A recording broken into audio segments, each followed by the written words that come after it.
Yan Hui, Shi, or man in the world, associated with other men. 1. Yan Hui went to see Kang Yen, and asked leave to take his departure.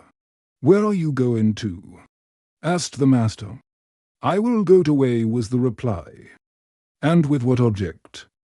"I have heard that the ruler of Wei is in the vigor of his years, and consults none but himself as to his course.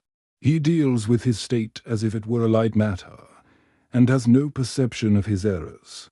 He thinks lightly of his people's dying. The dead are lying all over the country as if no smaller space could contain them. On the plains and about the marshes, they are as thick as heaps of fuel. The people know not where to turn to. I have heard you, master, say, leave the state that is well governed. Go to the state where disorder prevails. At the door of a physician there are many who are ill. I wish through what I have heard from you to think out some methods of dealing with Wei. If peradventure the evils of the state may be cured." Kang Yen said, "Alas, the risk is that you will go only to suffer in the punishment of yourself. The right method in such a case will not admit of any admixture. With such admixture, the one method will become many methods. Their multiplication will embarrass you. That embarrassment will make you anxious, however anxious you may be. You will not save yourself. The perfect men of old first had what they wanted to do in themselves, and afterwards they found the response to it in others. If what they wanted in themselves was not fixed, what leisure had they to go and interfere with the proceedings of any tyrannous man? Moreover, do you know how virtue is liable to be dissipated, and how wisdom proceeds to display itself? Virtue is dissipated in the pursuit of the name for it, and wisdom seeks to display itself in the striving with others.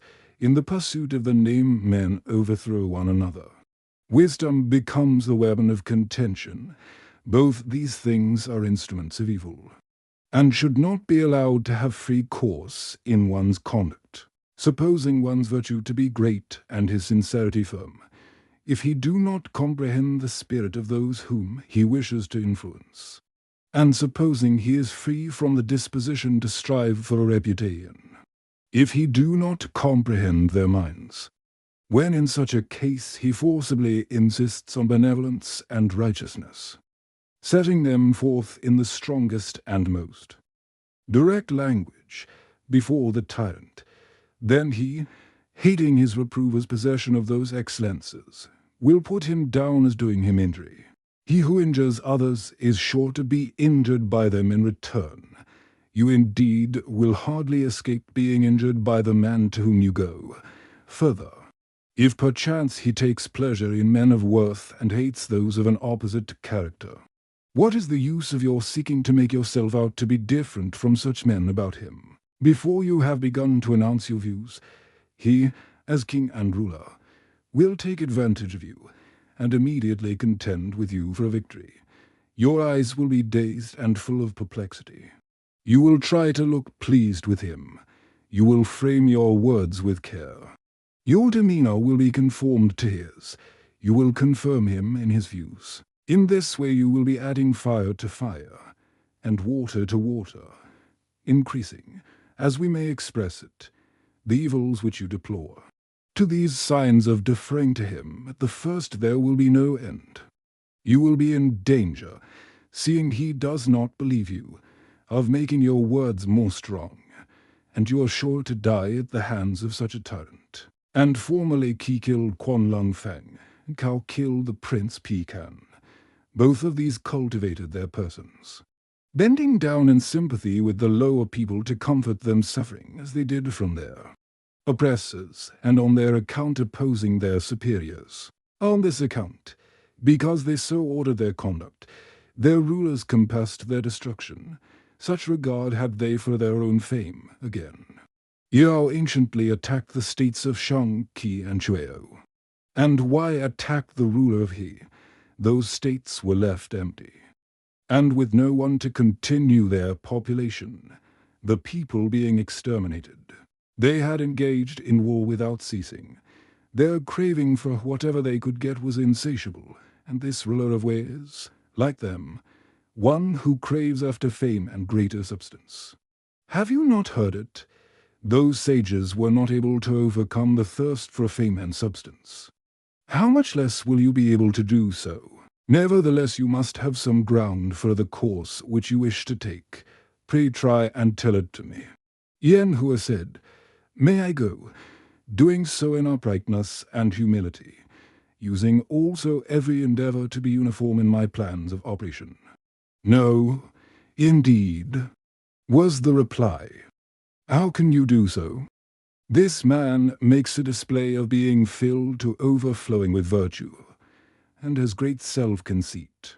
His feelings are not to be determined from his countenance. Ordinary men do not venture to oppose him, and he proceeds from the way in which he affects them to seek still more the satisfaction of his own mind. He may be described as unaffected by the small lessons of virtue brought to bear on him from day to day, and how much less will he be so by your great lessons? He will be obstinate, and refuse to be converted. He may outwardly agree with you, but inwardly there will be no self-condemnation. How can you go to him in this way and be successful?" Yan Hui rejoined, "Well then, while inwardly maintaining my straightforward intention, I will outwardly seem to bend to him. I will deliver my lessons, and substantiate them by appealing to antiquity, inwardly maintaining my straightforward intention. I shall be a co-worker with heaven. When I thus speak of being a co-worker with heaven, it is because I know that the Sovereign, whom we style the Son of Heaven, and myself, are equally regarded by heaven as its sons. And should I then, as if my words were only my own, be seeking to find whether men approved of them, or disapproved of them, in this way men will pronounce me a sincere and simple boy. This is what is called being a co-worker with heaven. Outwardly bending to the ruler, I shall be a co-worker with other men. To carry the memorandum tablet to court, to kneel, and to bend the body reverentially, these are the observances of ministers.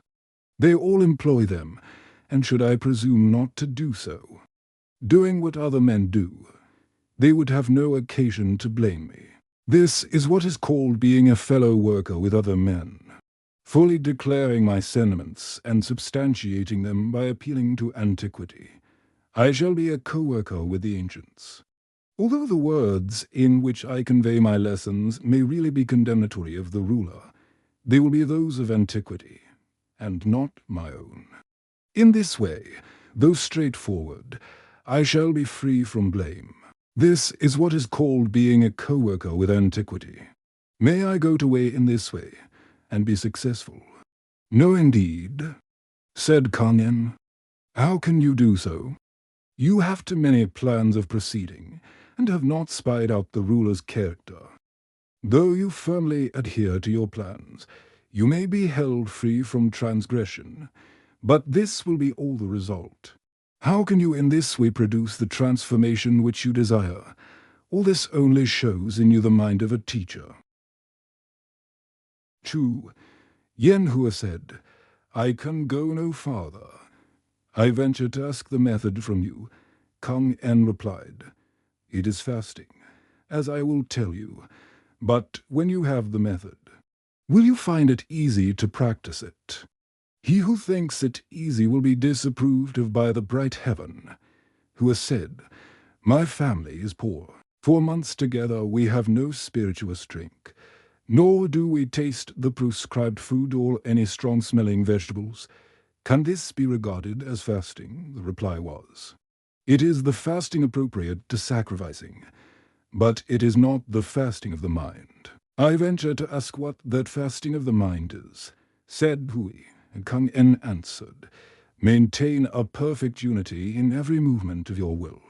You will not wait for the hearing of your ears about it, but for the hearing of your mind.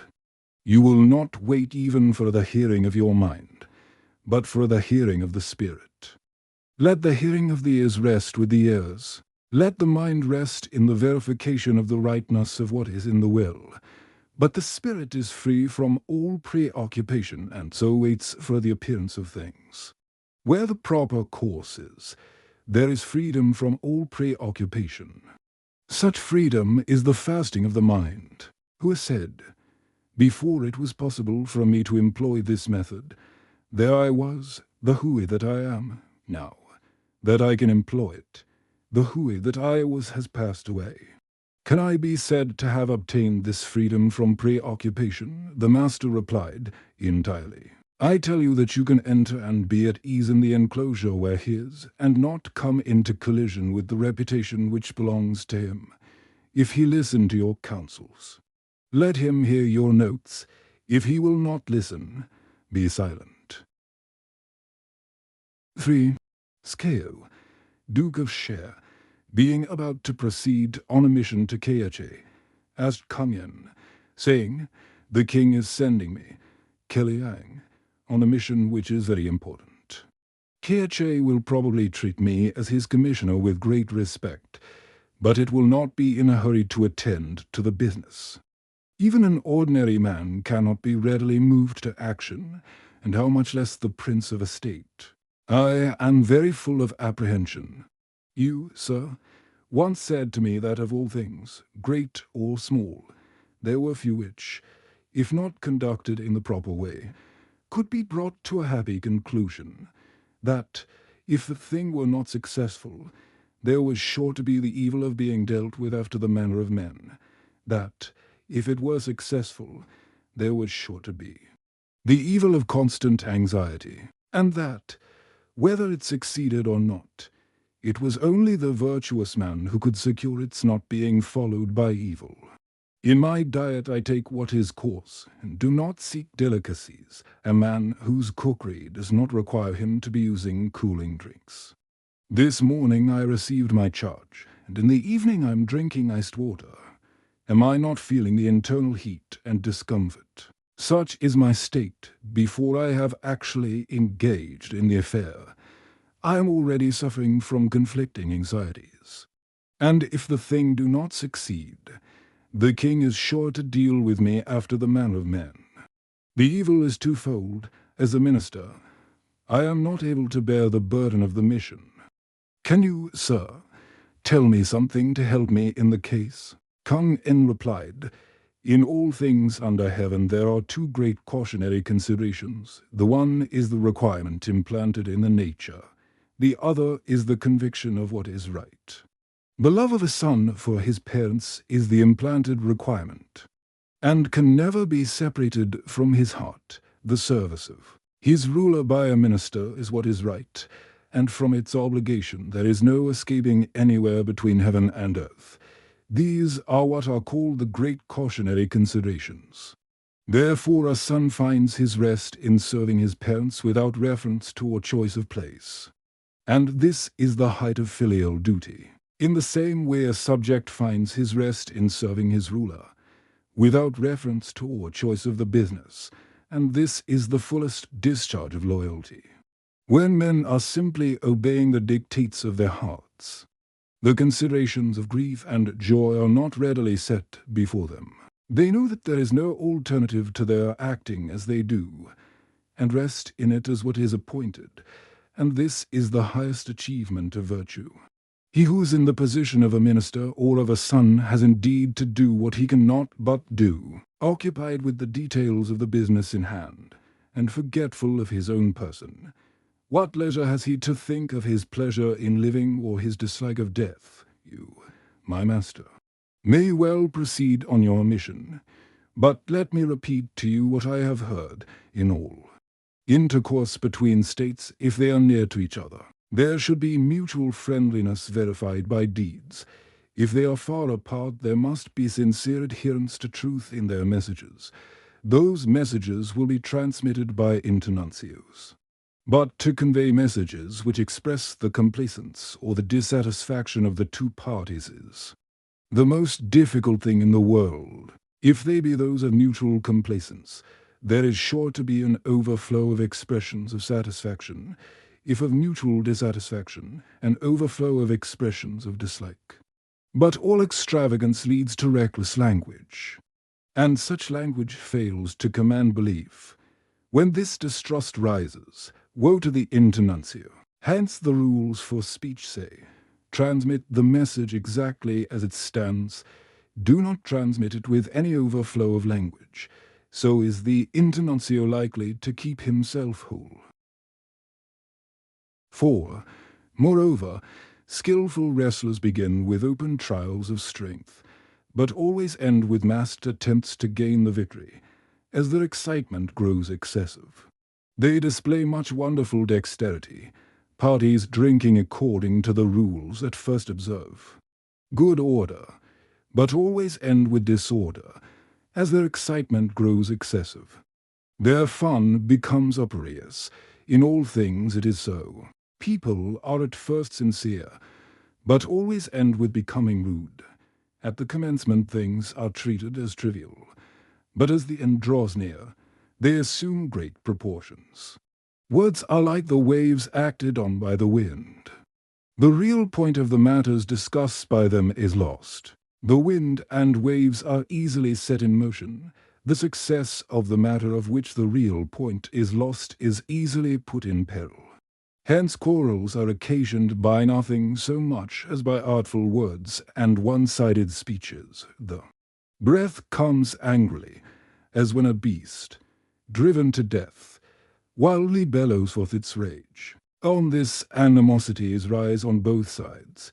Hasty examination of the case eagerly proceeds, and revengeful thoughts rise in their minds. They do not know how. Since they do not know how such thoughts rise, who knows how they will end? Hence the rules for speech say, let not an internuncius depart from his instructions, let him not urge on a settlement. If he go beyond the regular rules, he will complicate matters. Departing from his instructions and urging on a settlement imperils negotiations. A good settlement is proved by its lasting on, and a bad settlement cannot be altered. Ought he not to be careful? Further still, let your mind find its enjoyment in the circumstances of your position.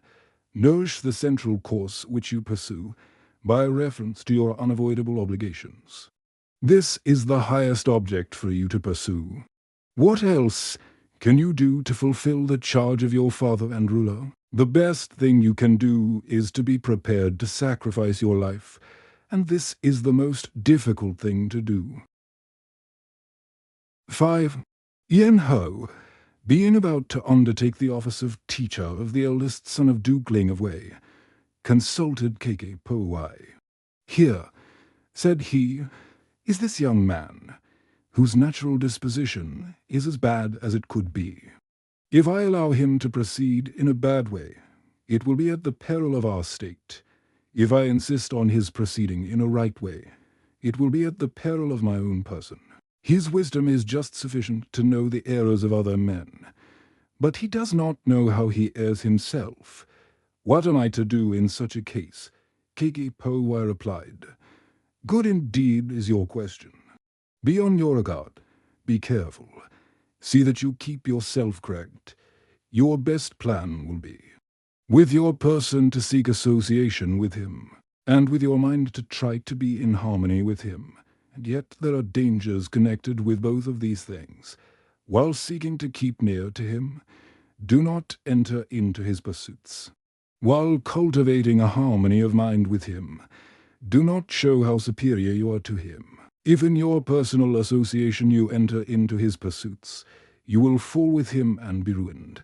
You will tumble down with a crash, if in maintaining a harmony with his mind.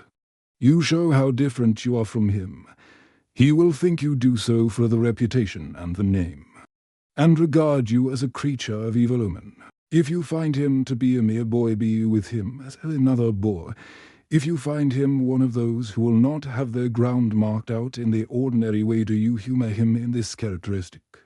If you find him to be free from lofty airs, show yourself to be the same, ever leading him on, so as to keep him free from faults.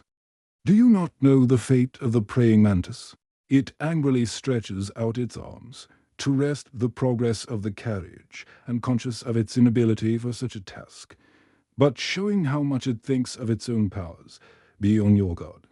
Be careful if you cherish a boastful confidence in your own excellence. and place yourself in collision with him, you are likely to incur the fate of the mantis. Do you not know how those who keep tigers proceed? They do not dare to supply them with living creatures, because of the rage which their killing of them will excite. They do not even dare to give them their food whole, because of the rage which their rending of it will excite. They watch till their hunger is appeased, dealing with them from their knowledge of their natural ferocity. Tigers are different from men, but they fawn on those who feed them, and do so in accordance with their nature. When any of these are killed by them, it is because they have gone against that nature. Those again who are fond of horses preserve their dung in baskets, and their urine in jars. If mosquitoes and gadflies light on them, and the grooms brush them suddenly away, the horses break their bits, injure the ornaments on their heads, and smash those on their breasts. The more care that is taken of them, the more does their fondness for their attendants disappear. Are not caution to be exercised in the management of them? 6.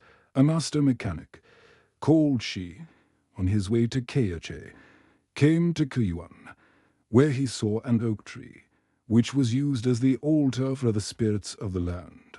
It was so large that an ox standing behind it could not be seen. It measured 100 spans round, and rose up 80 cubits on the hill before it threw out any branches, after which there were 10 also, from each of which a boat could be hollowed out.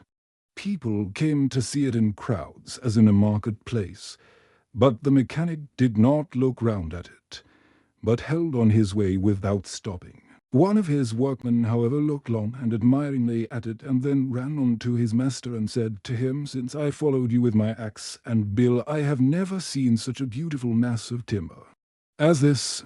Why would you, sir, not look round at it?" But went on without stopping. "Have done," said Mr. Shi, "and do not speak about it. It is quite useless. A boat made from its wood would sink. The coffin or shell would quickly rot. An article of furniture would soon go to pieces. A door would be covered with the exuding sap. A pillar would be riddled by insects.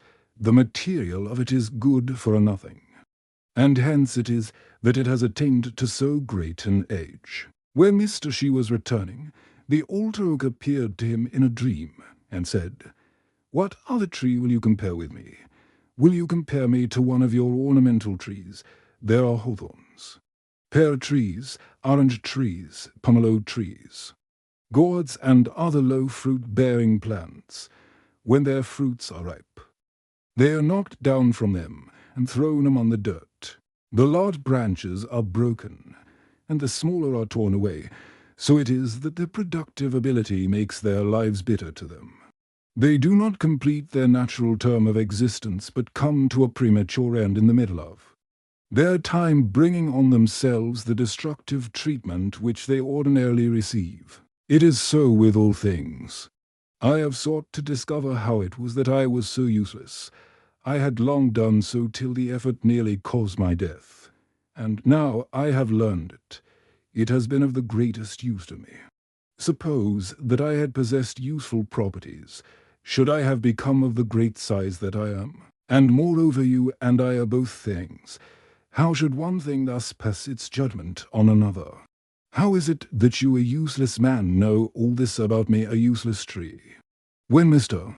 Shi awoke, he kept thinking about his dream, but the workman said, being so taken with its uselessness, "How is it that it yet acts here as the altar for the spirits of the land?" "Be still," was the master's reply, "and do not say a word. It simply happened to grow here, and thus those who do not know it do not speak ill of it as an evil thing. If it were not used as the altar, would it be in danger of being cut down? Moreover, the reason of its being preserved is different from that of the preservation of things generally. Is not your explaining it from the sentiment which you have expressed wide of the mark?" 7.